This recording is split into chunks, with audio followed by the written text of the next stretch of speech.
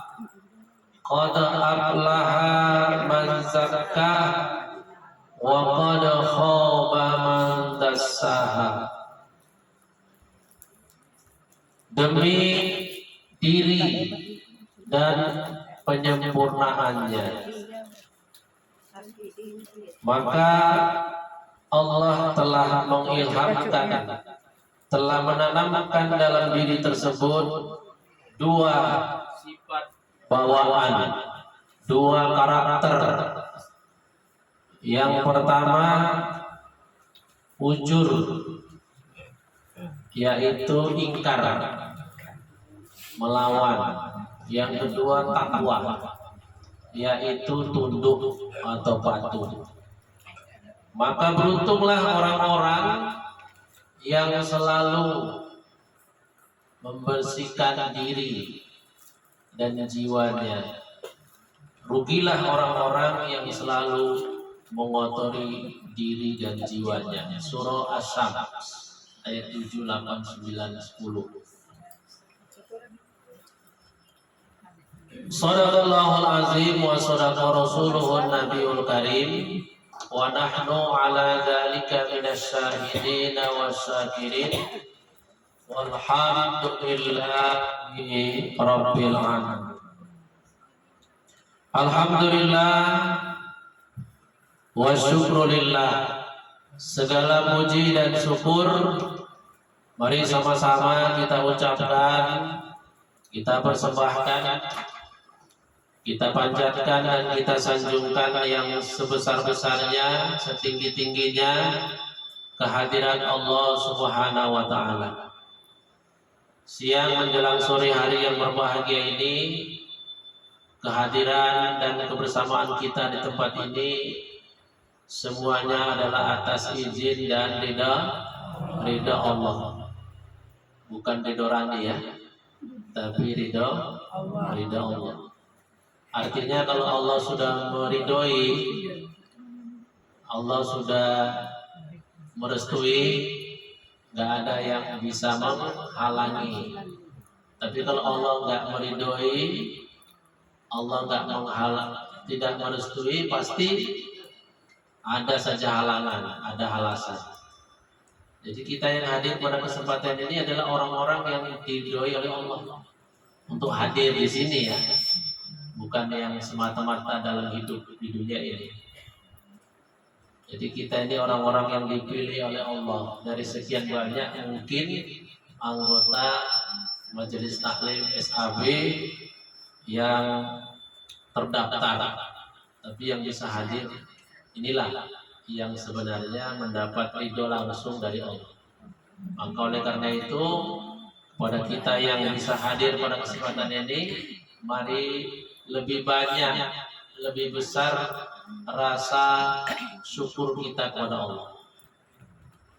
Karena melihat kesempatan yang diberikan hari ini tentu menunjukkan lebih besar rahmat dan nikmat Allah yang diberikan kepada kita. Karena biasanya orang nggak bisa datang itu kan 3S. 1, sakit. 2, sibuk. 3, susah. Biasa kan itu. Orang nggak bisa hadir itu kan sakit. Alasan paling utama itu. Ya, yang kedua sibuk. Yang ketiga susah. Malas juga. Makanya yang bisa hadir hari ini kan berarti orang-orang yang udah bebas dari sakit, udah bebas dari kesibukan, udah bebas dari kesusahan.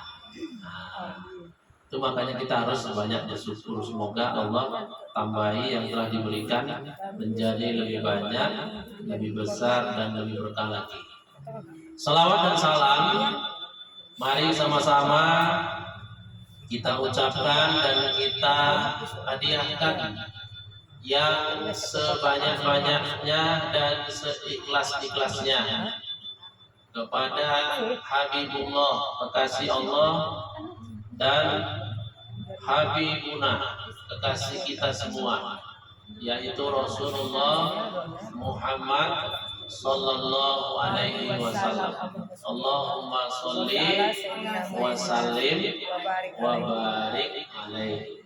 Mudah-mudahan dengan banyaknya salawat dan salam yang selalu kita ucapkan dan hadiahkan kepada beliau, insya Allah di yaumil akhir nanti kita dan seluruh keluarga kita termasuk orang-orang yang mendapatkan syafaatnya yang mulia.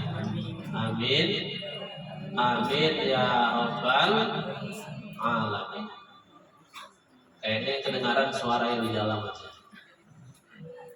Yang di luar, oh dengar juga. Amin ya rabbal alamin. Untuk dapat syafaat Rasulullah ibunda ada 3 cara, ya. Untuk dapat syafaat Rasulullah ada 3 cara. Ya, sekarang kan lagi masa-masa kampanye ya, jangan disalah artikan ya. Nanti mentang-mentang 1, 2, 3 terus kode 3 siapa rumahnya? Hiro. Mana pernah Ridho 3? Hiro 3. Hiro. Hiro. Iya. Kayaknya itu yang sering-sering disebut-sebut ya 3 ya. Ada 3 cara untuk dapat syafaat Rasul. Yang pertama, yang paling gampang, yang paling mudah itu dia. Baca sholawat dan salam. Ya, 1 kali kita baca sholawat dan salam, Rasulullah sudah mewajibkan dirinya untuk kita dapat syafaat beliau. 1 kali, bayangkan kalau 10 kali. Bayangkan 100, 1000, terus sampai jutaan kali. Siapa yang paling banyak baca sholawat, paling besar kemungkinan dapat syafaat duluan. Ya, walaupun sekali dapat, tapi lama belakangan. Nah, kalau mau cepat banyak-banyak. Yang kedua, cara yang kedua, jaga pelihara warisan pusaka yang ditinggalkan Rasulullah.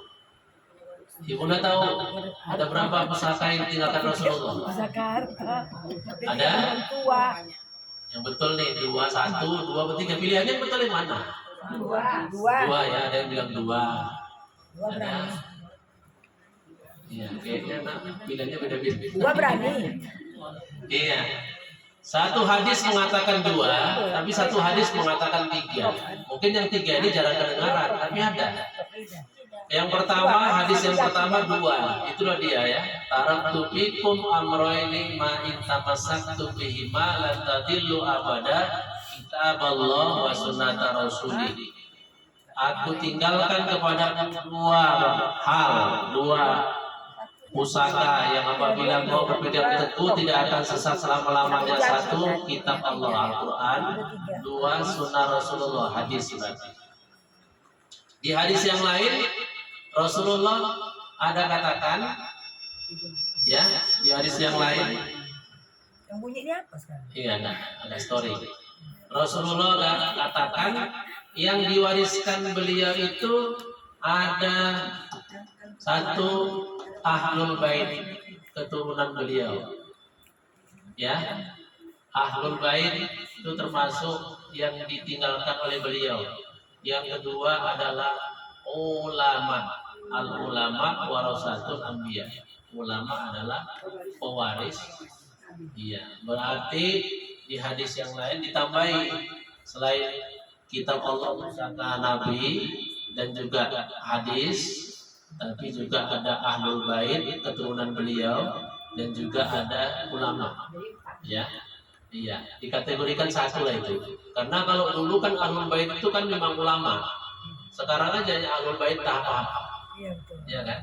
Semua banyak ngaku Alul baik. turunan Nabi Muhammad. Padahal perilakunya banyak gak nyambung. Ya udahlah itu. Nah, kalau kita jaga, kita pelihara, kita bela, kita amalkan, maka sudah pasti akan menyenangkan orang yang meninggalkannya. Kita punya pusaka, Bu. kemudian dijaga sama orang, senang nggak? Nah, begitu juga Rasulullah itu tinggalkan pusaka sama kita, kita jaga, Rasulullah senang. Dengan senangnya itu nanti kita pasti akan Sepaat. dikasih syafaat, dibantunya di yaumil akhir. Itu cara yang kedua. Cara yang ketiga dapat syafaat Rasulullah adalah minta doa orang tua supaya dapat syafaat Rasul. Kalau yang masih punya orang tua ini pas momennya cocok. Makanya kalau jumpa sama orang tua itu jangan minta duit aja, tapi minta doa. Tak doa. Iya. Kalau dulu mungkin masih anak-anak minta duit, kalau udah tua-tua seperti ini, jumpa sama orang tua, ngasih duit, minta doa. Nah, duitnya dikasih, doanya diminta. Tapi doa yang penting Orang tua ya. itu di akhirat, Kita doa ya. supaya nanti Rasul berkenan mendapatkan memberikan syafaat kepada kita. Doa tak duit. Apa dalilnya? Dalilnya sederhana aja, Bunda sekalian. Bahwa doa orang tua itu sebanding dengan doa 1000 wali Allah. Jadi kalau ada kita undang 1000 wali, kita kalau jumpa Tuan Guru bersilam aja, kita merasa kalau berdoa dia kabul ya Bim. Satu orang kan, 1000 orang yang lebih soleh dari dia kumpul di sini. Satu orang tua kita doa, yang dikabulkan Allah doa orang tua kita. Hebat. Sama doa orang tua itu setara dengan doa Nabi dan Rasul yang enggak akan ditolak oleh Allah, langsung didengar dan langsung dikabulkan. Biarpun doanya enggak bagus. Jadi doa orang tua itu ngerinya itu bagus enggak bagus karena itu doa mustajab pasti dikabulkan. Cuman wujudnya sudah dirubah. Kalau sebelum Nabi Muhammad itu kalau orang tua berdoa maka kejadian sesuai dengan doanya. Contoh kisah maling kundang, Sampuraga, apalagi si Mardan, Alqomah, banyak lagi. Ya, sebelum Nabi Muhammad. Apa yang dibilang orang tua itu yang kejadian. Kalau dibilang orang tua batu kau jadi batu. Tapi sebelum Nabi Muhammad itu. Setelah Nabi Muhammad enggak. Kenapa? Karena ada satu doa Nabi waktu itu. Ketika beliau melihat ya umatnya ini mulai banyak yang bandel-bandel, banyak yang enggak nurut, itu beliau khawatir. Maka beliau berdoa, ya Allah janganlah kau timpakan azab umat yang terdahulu di masa aku ada. Makanya bentuk azabnya enggak dinampakkan tapi hasilnya sama. Kalau orang tua dulu bilang anaknya batu kan jadi batu. Kalau orang tua sekarang bilang anaknya batu, nggak jadi batu. Cuman kepalanya, jiwanya kayak batu, keras. Itu yang kejadian. Kalau orang tua dulu bilang orang anaknya monyet, oh jadi monyet itu. Kan dulu banyak anak-anak yang jadi monyet. Jadi sebenarnya bukan manusia dari monyet, monyet dari manusia sebenarnya. Asal mulanya. Kalau sekarang orang tua bilang anaknya monyet, kau nggak jadi monyet ya, tapi perangainya kayak monyet. Jadi sebenarnya lebih ngeri mana itu? Dua-dua ngeri ya. Kalau sampai langsung jadi, banyak kali batu-batu di rumah. Patung-patung banyak kali juga banyak di rumah. Karena kita sering keceplosan ngomongnya. Udah marah kali sama anak, apa dibilang. Bukan cuma satu binatang. Sampai 10 binatang dibilang anaknya berubah jadi 10 binatang, gimana tuh kepalanya kucing, kupingnya harimau, gawat aja tuh. Nah makanya ditahan nih, doa orang tua itu mustajabnya sama dengan doa 1000 wali Allah. Jadi kalau kita yakin satu wali Allah aja doanya makbul, harus lebih yakin sama doa orang tua. Karena kalah doa wali Allah. Yang kedua, ini alasan kedua, doa orang tua mustajab. Saya mau tanya sama bunda-bunda yang berangkat haji umroh, biasanya nerima titipan nggak? Untuk ada ya, nah, nerima titipan supaya nanti doakan di sana ya kan. Dan kita pun biasanya kalau berangkatkan orang haji umroh kan, gitu ya. Yakin nih bunda itu doanya makbul? Insyaallah. Yakin kan? Padahal itu siapa orangnya? Orang lain. Orang lain yang nggak tahu kita amalnya. nggak ada jaminan untuk dikabulkan doa, tapi kita yakin ya. Harus lebih yakin sama orang tua. Kan itu sebenarnya. Harus lebih yakin sama orang tua kita sebenarnya. Kan lebih dekat orang tua kepada Allah daripada orang lain. Tapi kadang-kadang itu anehnya. Kalau doa sama orang lain, orang tua tak duit aja. Iya. Ah, ini penyakit ini. Itu kalau orang tuanya masih kaya ya sekarang. Kalau orang tuanya udah nggak kaya, udahlah jarang nengok itu. Jadi kepada orang kita yang masih hidup, nah kalau bisa kita minta doa.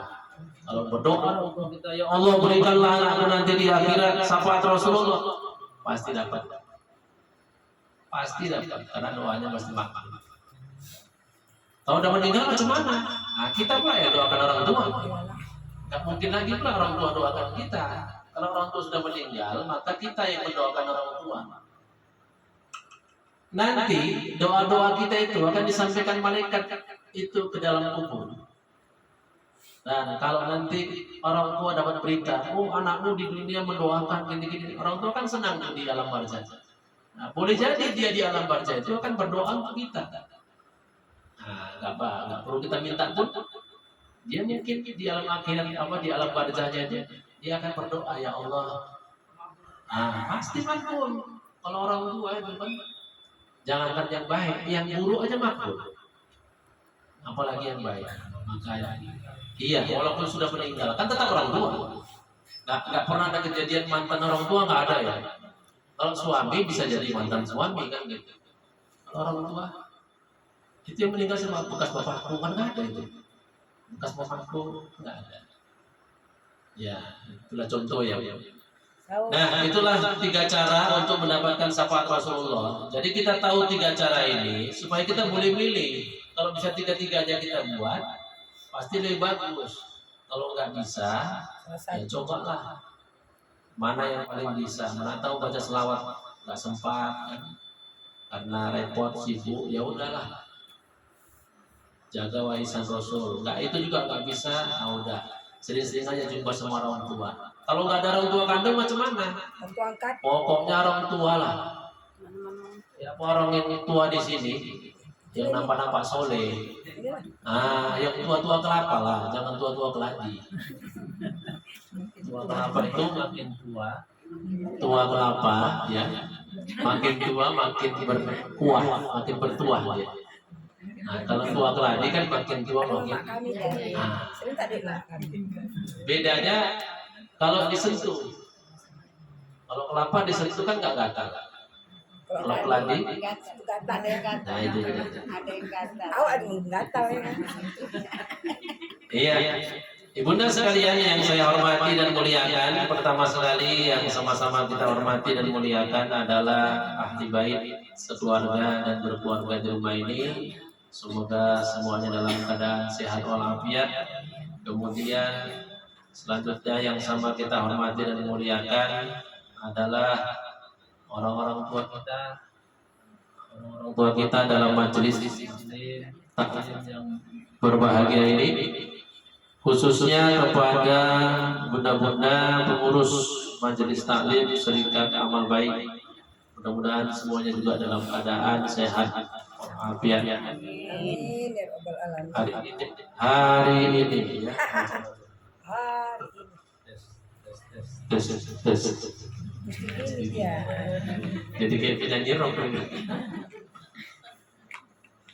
Ya, hari ini kita masih berada di hari-hari terakhir bulan Rabiul Akhir ya. Bulan yang keempat dalam tahun Hijriah. Bulan Rabi ini seperti yang saya katakan sebelumnya adalah bulan kehidupan. Bulan tumbuh dan berkembang. Itu makanya orang-orang yang lahir di bulan Rabi, apakah dia Rabiul Awal maupun Rabiul Akhir, itu selalu diprediksi, selalu diharapkan jadi orang besar. Dan terbukti salah satu di antaranya adalah Nabi Muhammad SAW lahir di bulan Rabiul Awal. Mana tahu juga kita di sini ada yang lahir bulan Rabiul Awal, itu diprediksi bakal jadi orang-orang yang memang besar. Ya nggak tahu kita, kalau nggak besar namanya mungkin besar badannya. Pokoknya ada besarnya di situ. Ya Rasulullah itu ya besar namanya luar biasa. Hari ini yang menjadi topik kajian kita adalah pentingnya berakhlak yang mulia, pentingnya berakhlak. Ada pepatah yang berbunyi, harimau mati meninggalkan, masih ingat? Gajah mati meninggalkan, iya, bagus.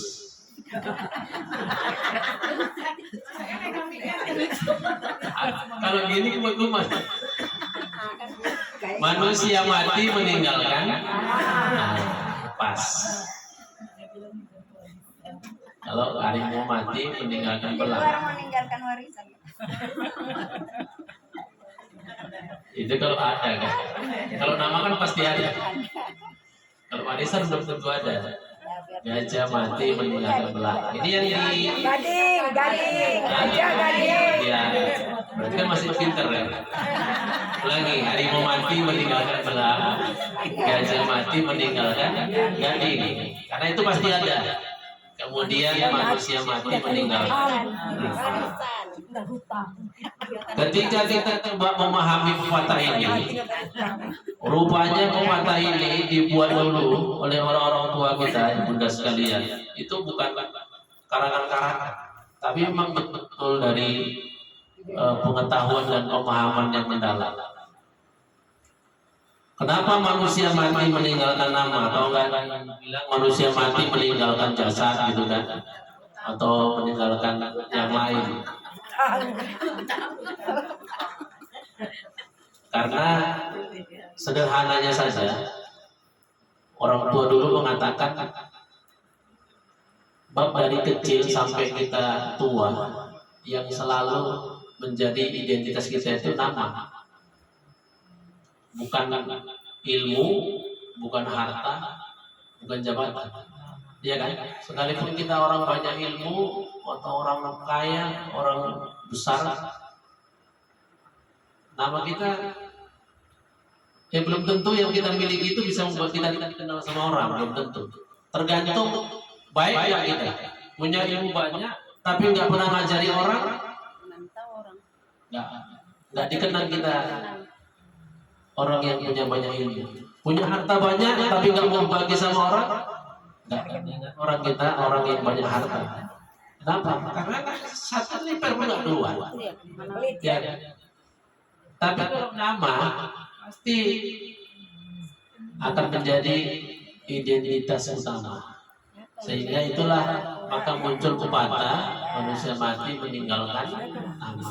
Karena itu yang ada selama-lamanya. Akan tetapi yang perlu dipahami, kenapa nama itu yang menjadi rujukan utama? Sebenarnya bukan namanya.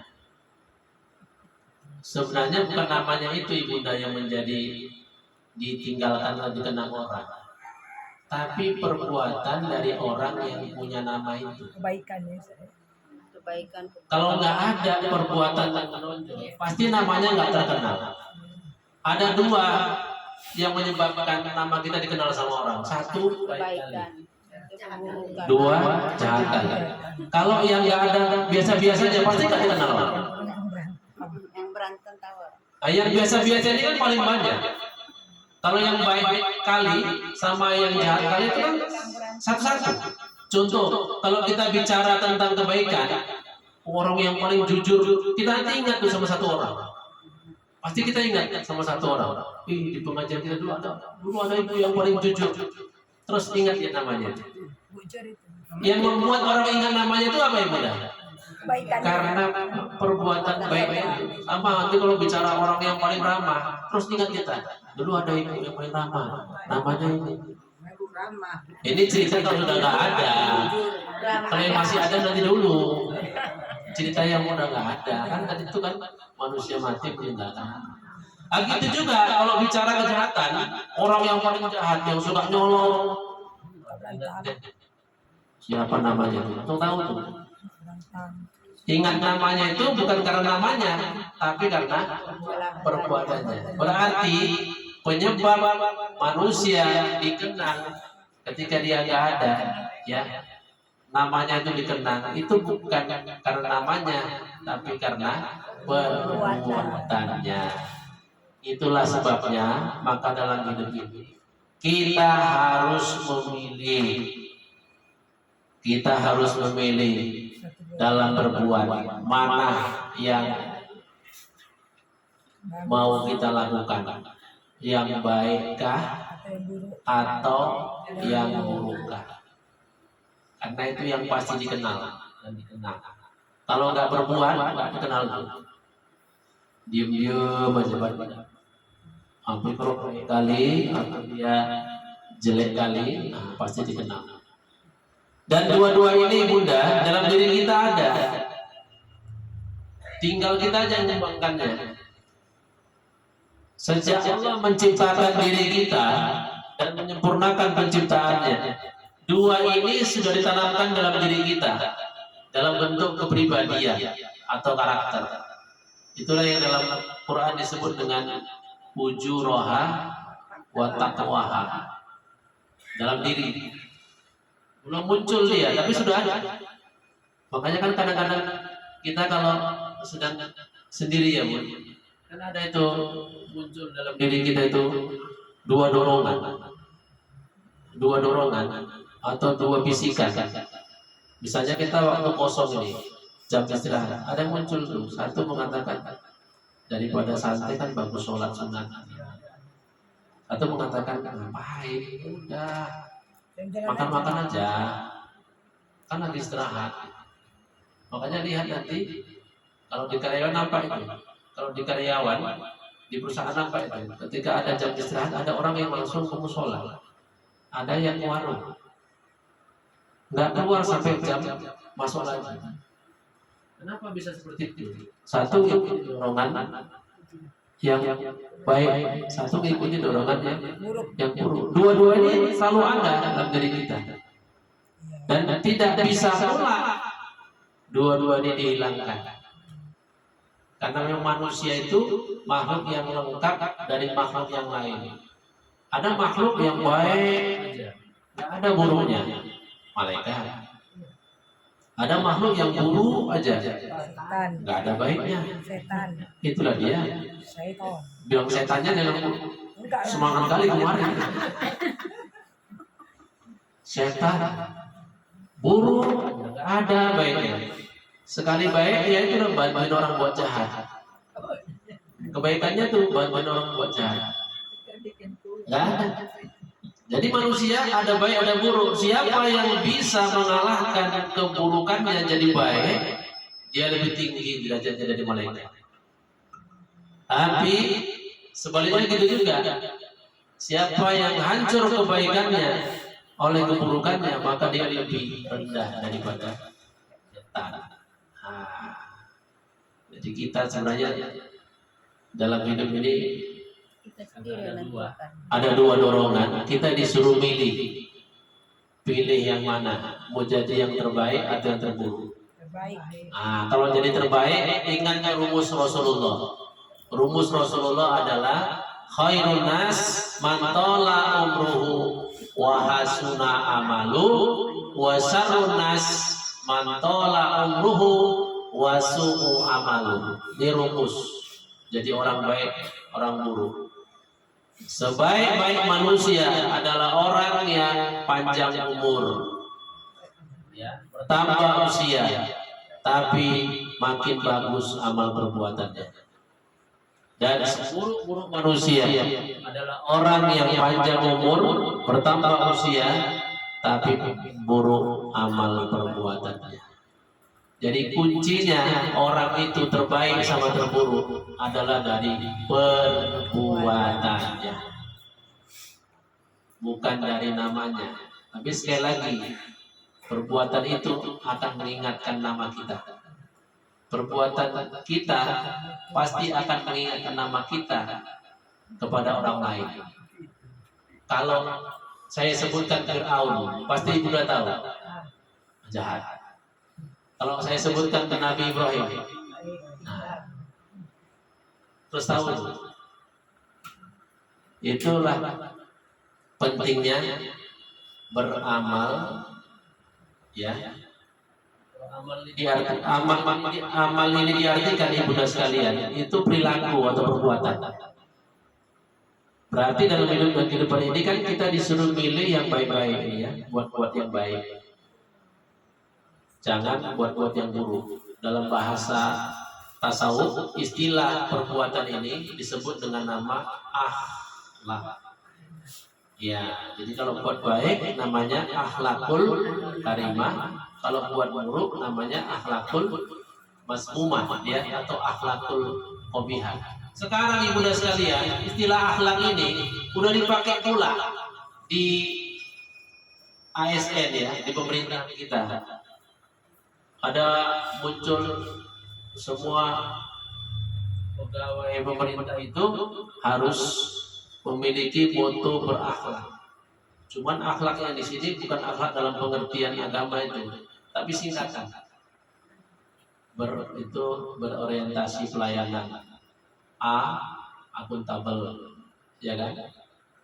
Pokoknya dipanjangkan dia, bukan diartikan akhlak. Kalau diartikan akhlak betul-betul nggak akan mungkin ada pejabat yang korupsi. Kalau diartikan akhlak betul-betul nggak mungkin ada pejabat yang nepo, ya kan? Nah, nepotisme, apalagi. Nah, itu dia. Dulu yang Pak Harto KKN ditakut-takuti, ya, sampai nggak berani orang menggunakan istilah KKN. Saking ngerinya dulu setelah masa Pak Harto turun. Sekarang KKN malah hidup subur. Mana ada cerita sekarang jadi pemimpin kalau nggak punya waknya, mesti ada waknya. Itu kan udah jelas sekali kolegaisme atau nepotisme kan. Kalau dulu mana ada cerita itu. Sekarang malah hidup. Nah, ini kan ngeri ke depan ini. Ke depannya kan ngeri ini. Siapa nanti jadi pemimpin, dia tentukan penggantinya. Udah kayak sistem kerajaan. Padahal milik umat, ya kan. Jabatan itu kan milik umat. Harusnya dipilih dari umat, bukan dari keluarga dan lain sebagainya. Nah, ini jelas sekalian. PR kita ini memang. Jadi kita disuruh milih untuk berakhlak yang baik atau berakhlak yang buruk. Apa imbasnya? Apa akibatnya kalau kita memang tepat memilih dan salah pilih? Sudah pasti kalau kita tepat memilih, maka kita akan mendapatkan keridhaan Allah. Dalam hadis Rasul bersabda, "Ma'ra'ahul muslimuna husnan wallahu husnun." Siapa saja atau apa saja yang dianggap, dipandang, dinilai oleh orang Islam yang banyak bagus, maka Allah akan menilai dia bagus. Dari mana orang menilai kita bagus itu? Dari hati. Enggak, mana ada orang bisa tahu. Dari wajah? Enggak. Kalau dari wajah mungkin dapat nilai berapa persen gitu. Dari perbuatan. Orang itu akan menganggap kita baik dari mana? Dari perbuatan kita. Dan kalau semua orang menganggap kita baik, maka Allah pasti akan meridhoi kita.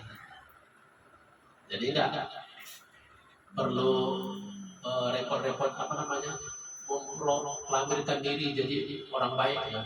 Saya orang baik, enggak apa-apa. Buat aja baik. Kalau nanti orang mengatakan itu udah baik, pasti. Gitu juga sebaliknya. Siapa saja dalam hadis yang lain, siapa saja yang dinilai dianggap oleh orang yang banyak buruk, maka Allah pasti menganggap dia buruk. Karena kenapa? Karena nggak mungkin orang banyak akan sekongkol mengatakan buruk. Nggak mungkin. Ya, orang akan mengatakan orang itu buruk karena memang perbuatannya buruk. Sekalipun ada orang memburuk-burukkan kita, ibunda sekalian, kalau kita nggak buruk, nggak akan buruk, pasti akan terbongkar orang yang membuat kita buruk tadi. Kalau ya, makanya nggak usah takut. Nggak usah takut dengan segitu banyak perbuatan orang yang ingin memburukkan kita. Apa kaidah? Kalau Allah sudah mengatakan kita baik, pasti banyak orang baik. Itu juga, ya. Kalau Allah nanti melihat kita buruk, maka orang banyak juga akan melihat kita buruk. Jadi semuanya kembali kepada pilihan, kepada akhlak yang kita jalani akhlak yang baik, akhlak yang baik. Nah, kalau bicara akhlak, ini poin terakhir. Kalau bicara akhlak siapa yang harus kita contoh?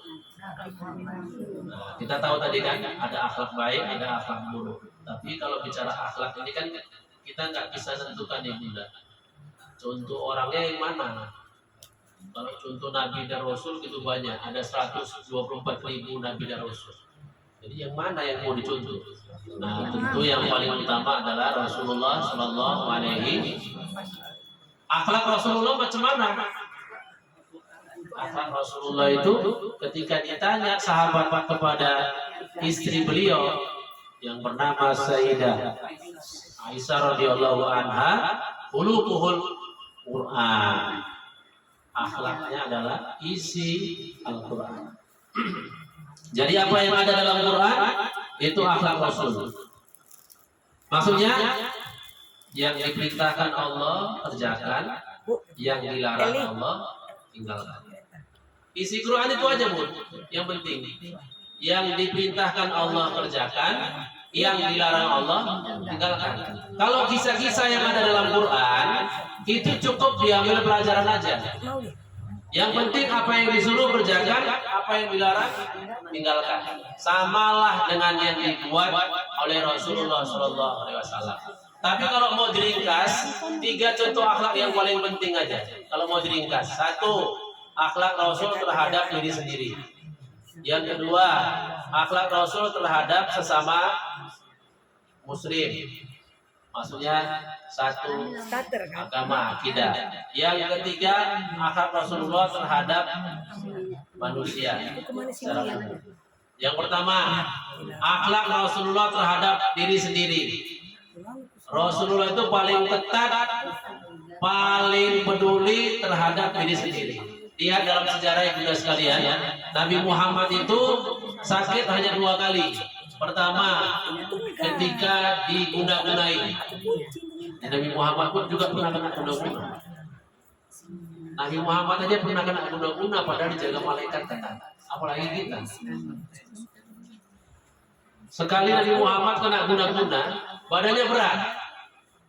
Berat kali badannya sehingga kemudian malaikat Jibril turun bilangkan sama Ali bin Abi Thalib, ambil buhulnya di bawah sumur. Ya. Masuklah Ali, kemudian nanti di bawah sumur itu ada batu, di bawah batu itu dikorek ternyata ada boneka kayak manusia yang ditusuk-tusuk sama paku. Itulah gambaran Rasulullah. Rasulullah kena. Iya. Man beliau rajin membaca apa ibunda? Qul a'udzu birabbil falaq, qul a'udzu birabbin nas. Nah, makanya ibunda kalau takut dengan sihir, takut dengan guna-guna, ibunda sering baca itu. Kalau terasa nanti di rumah ada suara-suara pasir berserakan pada nggak ada yang nyiram, ada suara-suara ya kita takut, bacalah qul a'udzu birabbil falaq, qul a'udzu birabbin nas. 2 ini bisa menepis itu. Ya. Dan kalau bisa tidur udah tahu seperti itu kondisinya, ibu jangan langsung tidur. Tidurnya wudhu dulu, tutup pakaian yang bagus waktu tidur. Karena kelemahan kita itu ketika tidur. Pada saat itulah yang namanya jin itu mudah kali masuk ke tubuh kita. Dan biasanya juga di malam hari itu memang. Nah, makanya usahakan, ya. Nah, kalau masih punya pasangannya juga aja. Jangan macam-macam supaya aman. Rasulullah yang kedua, Rasulullah itu sakitnya waktu menjelang meninggal, panas badannya. Kenapa? Itu juga karena beliau berdoa supaya setengah azab dari sakratul maut itu beliau tahan. Makanya Rasulullah itu panas menjelang akhir hidupnya karena menahan setengah dari sakratul maut kita. Bayangkan itu. Makanya beliau merasa panas. Dua sakit. Kenapa beliau hanya sakit dua udah? Kalau kita setiap hari sakit ya. Yang bilang yang paling entah apa-apa yang semua. Rasul itu kena pedang tapi nggak sakit. Kena tikam, kena panah nggak sakit. Kita nggak kena apa-apa sakit dari bawahnya. Pantang kali kena. Jangankan kena pedang, kena angin aja. Sakit. Seminggu pula itu kena angin aja. Macam mana kalau kena pedang? Udahlah. Nggak pakai angin. Gitu. Rasul kenapa bisa begitu? Menjaga. Apa yang beliau jaga? Makan, minum, tidur. Ini yang paling penting. Macam mana makan Rasulullah, macam mana minum Rasulullah, macam mana tidur Rasulullah. Nah, itu kalau mau jaga kesehatan, polanya gitu aja. Makannya nggak banyak-banyak. Kemudian cara makannya, itu juga perlu contoh.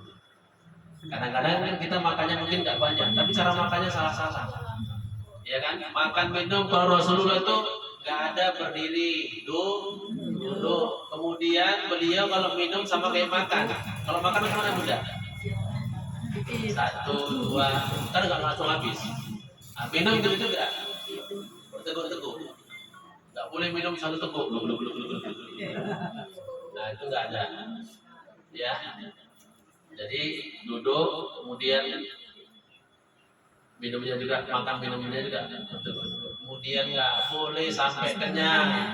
Nah, cobalah itu, insya Allah bisa sehat. Tidur, gitu juga. Tidur nggak perlu banyak-banyak, yang penting ada tidur. Kita kalau tidur banyak-banyak, padahal tidur banyak itu justru bikin badan kita nggak kurang enak, kurang fresh. Tidur tuh dikit-dikit bisa fresh. Dikit bangun sholat, tidur lagi bangun. Nah itu tentang terhadap diri sendiri. Kemudian akhlak terhadap keluarga. Pokoknya Rasulullah itu orang yang sangat lemah lembut. Gak pernah kedengaran suara-suara yang kasar, yang keras.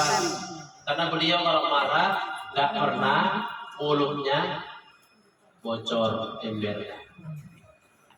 Kalau marah gak pernah mulutnya itu ember. Semua dibilangin gak ada. Apalagi sampai marah pakai lempar-lempar. Kalau kita marah bukan cuma lempar, nendang lagi. Udah macam main silat kan jadi kayak gini. Udah pisau nancap ke pintu, piring terbang. Makanya kalau nengok piring terbang nggak usah ke Amerika. Di Medan banyak piring terbang. Nanti Ustaz tunjukin di mana nengok piring terbang. Nggak perlu kan? Itu kalau udah marah semua. Malah sekarang bukan lagi piring terbang itu, dandang pun terbang sekarang. Wali terbang, ya Allah. Meja kursi terbang semua. Salah, banyak kali yang terbang. Lemah lembut, sehingga orang selalu nyaman berada dengan beliau. Ya. Kemudian yang terakhir kepada sesama, maksudnya kepada sesama manusia luar biasa ramah tamah. Terutama kepada orang yang berbeda agama, tapi damai dengan kita. Waduh. Ibu ada yang tinggal bersama dengan orang yang beda agama? Ada. Nah, kalau dia bagus-bagus, baik-baik, maka hak dia sama dengan saudara kita yang muslim. Kita juga baik sama dia. Tapi kalau dia agak bagus, baru berlakulah hukum kepada orang yang harbi, kafir harbi. Ya. Kalau sama yang baik-baik. Nah, cuma ya sodokah itu bagus, tapi diutamakan kepada yang kita dulu. Kalau nanti adalah sisanya atau kelebihannya, baru Bunda boleh seberangkat. Jangan terbalik kepada yang kita nggak mau ngasih, malah nolong. Kalau kita yang berislam dapat nilai, yang nggak dapat nilai itu kalau dia yang sama kita. Kita karena iman itu, karena Islam itu, biarpun kita nolong yang beda agama dapat nilai. Jangankan manusia, binatang aja kita tolong dapat nilai. Selama kita mukmin dan muslim. Tapi kalau orang kafir itu yang nolong sama kita, sebanyak apapun dia nggak akan dapat nilai. Karena Tuhannya nggak Allah. Ya Tuhannya siapa? Nggak nyambung. Kalau kita pasti, ya. Jadi jangan melihat, oh kalau yang Islam dikasih jelas ada pahala, yang enggak.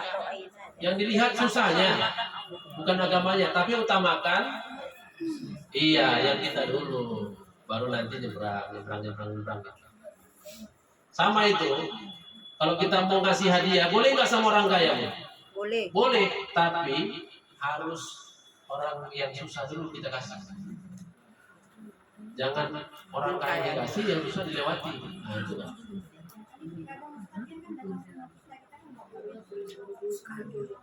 Lihat kondisinya, nggak dilihat agamanya, lihat kondisinya.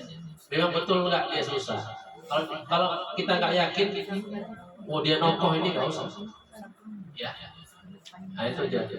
Jadi kepada yang berbeda agama atau kepada semua manusia pun kita mesti berbuat baik. Khususnya ramah tamah aja. Minimalnya apa aja? Apa kabar Bu? Apa kabar Pak? Gimana hari ini keadaannya? Udah selesai. Kalaupun kita nggak mau lebih panjang lagi, udah cukup seperti itu. Jangan sampai kita dianggap parah ini orang yang Islam nih. Ya, jangan sampai nanti tetangga kita yang non Islam itu mengatakan parah ini orang ini. Kalau dia ngasih macam mana? Kalau ibunda yakin bahwa makanannya mengandung yang haram, ibunda terima, tapi nggak usah dimakan. Iya kan? Tapi jangan bohongnya depan dia. Kan jaga perasaan juga. Masukkan aja lah plastik di belakang itu. Nanti waktu pulang-pulang keluar kita bawa. Atau kasihkan ke binatang, itu lebih manfaat lagi. Jangan, oh maaf ya, nggak level kita, makanan kita beda. Panjang ceritanya itu. Nah itulah ibunda tentang contoh akhlak yang perlu kita tiru kalau kita mau memilih akhlak yang mulia, yaitu akhlak Rasulullah SAW. Mudah-mudahan dengan memahami akhlak Rasulullah, maka kita bisa menjadi orang yang lebih baik dalam hidup dan kehidupan ini. Ini barangkali materi tausiah atau kajian yang dapat saya sampaikan pada kesempatan ini, intinya mengajak dan mengingatkan kita bersama untuk tepat memilih, ya, jangan salah memilih dalam hidup. Yang harus kita pilih adalah akhlak atau perilaku yang baik. Jauhkan dari akhlak perilaku yang baik. Nah, dua-duanya ada dalam diri kita. Apapun ceritanya nggak bisa hilang.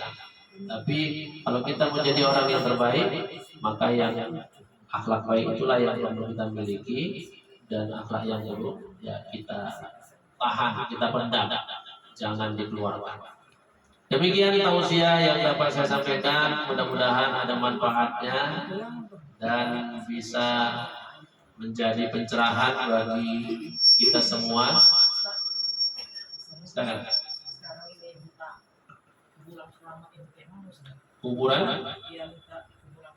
Iya, itu kalau ada kegiatan seperti itu namanya nyekar ya, Bu. Nyekar itu biasa di Jawa yang ada. Minta barokah. Bertabaruk, nah itu istilahnya.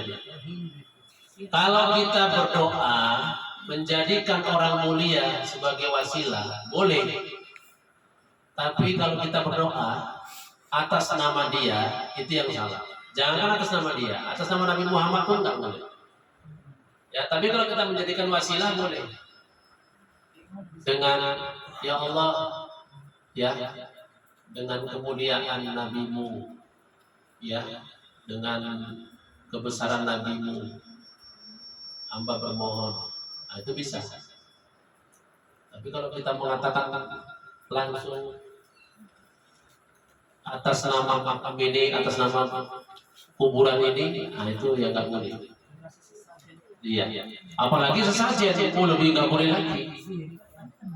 Karena sesajen itu orientasinya ibunda bisa kepada selain Allah, kan?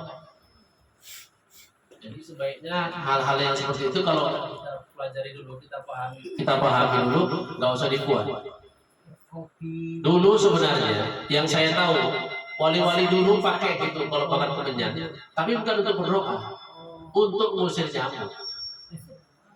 Karena aroma menyan itu kuat untuk mengusir nyamuk dan mengharumkan ruangan, itu sebenarnya. Orang sekarang malah doanya di depan menyan, itu salahnya. Dulu dipakai wali Allah itu ketika berada di sini untuk membuat ruangan ini wangi, karena kan ada hadis kalau ruangan wangi malaikat ada. Itu satu. Yang kedua, mengusir nyamuk. Maka dulu ya orang itu tinggal di hutan nggak ada nyamuk. Kenapa nggak ada nyamuk? Ada yang dibakar di situ. Dulu kan nggak ada nyamuk. Yang dibakar apa? Menyan lah. Sekarang berdoa bakar menyan, ya salah. Nah itu aja sebenarnya. Dan makanya kalau mau diamalkan, pelajari dulu apa sebenarnya itu yang dibuat. Contohnya juga nih. Imam-imam dulu, ulama-ulama dulu kan ada nih kalau menuri. Ya kan? Kenapa ini dibuat? Ini pun kalau salah kan bahayanya akan benar. Jadi kan ini dulu dibuat untuk apa? Nah, kan banyak kepentingan, ada yang untuk obat, ada untuk menyegarkan diri dan lain sebagainya kan. Kalau memang kita mau jadikan ini untuk obat, tidak ada masalah. Tapi kalau nanti misalnya kita anggap ini jadi air suci, jadi air apa, itu jadi masalah. Iya. Bisa untuk obat, untuk menegakkan badan nggak ada masalah, karena memang bisa berfungsi seperti itu. Tapi kalau salah guna, itu yang kita takutkan. Ya. Makanya jangan sampai salah-salah, dipelajari dulu, dipotong dulu baru dibuat. Ya. Ya, orang pintar pun nggak apa-apa, boleh aja dijumpai orang pintar. Tapi orang pintar yang dimaksud adalah orang yang tahu tentang penyakit itu. Jangan orang pintar yang nggak nyambung. Ini sakitnya sakit jantung. Nah, tapi yang dijumpainya jambi-jambi. Ini kan nggak nyambung sebenarnya. Karena saking pening lah itu, saking stresnya itu, apa lah yang mau dibuat? Apa aja pun dibuat. Nah, kalau di masa-masa dulu memang belum ada dokter ya, semua orang ke dukun. Sekarang sudah ada yang ahli ke dokter. Ya, dia nggak punya duit, masalah kan masih ke dukun juga. Begitu ibu dan sekalian, mudah-mudahan ada manfaatnya. Insya Allah di lain kesempatan kita bisa ketemu lagi. Marilah kita tutup pengajian kita hari ini dengan doa yang mudah, doa yang baik. Kita doakan dulu. A'udzubillahi minasyaitonirrajim. Bismillahirrahmanirrahim. Alhamdulillahirabbil alamin wassalatu wassalamu ala asyrafil anbiya'i wal mursalin wa ala alihi wa sahbihi ajma'in.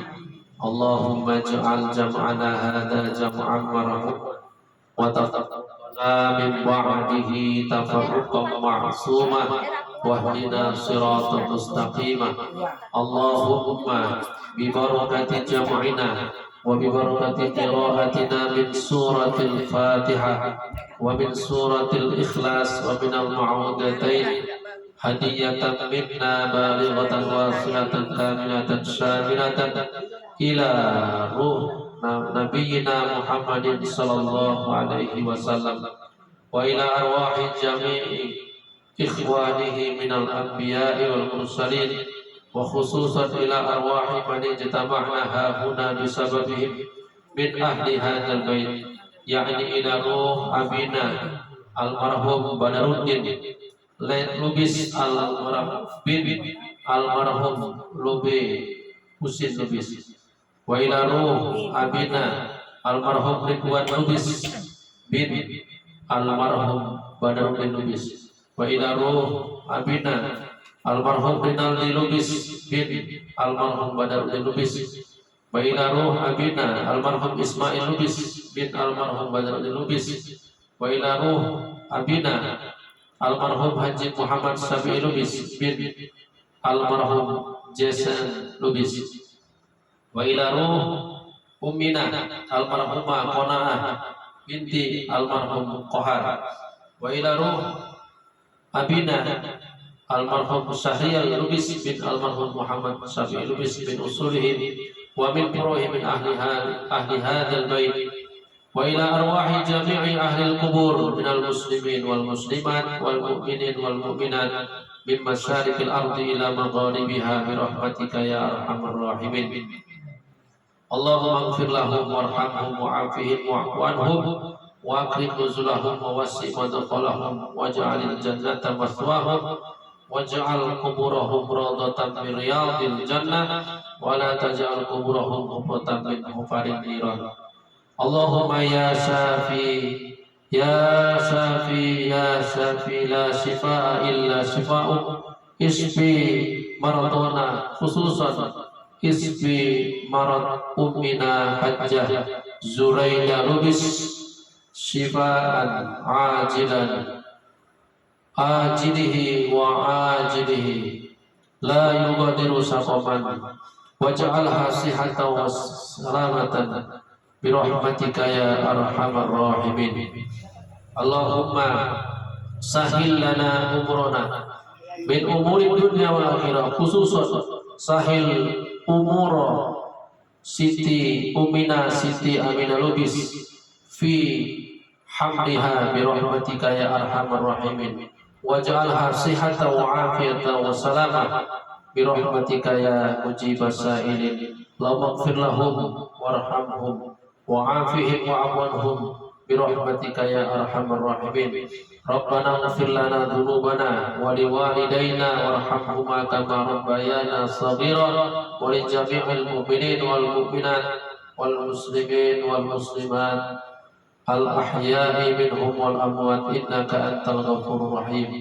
Rabbana taqabbal minna du'a'ana wa su'alana innaka antas sami'ul 'alim wa tub 'alaina ya maulana innaka antat tawwabur rahim. Rabbana atina fid dunya hasanah wa fil akhirati hasanatan wa qina adzabannar.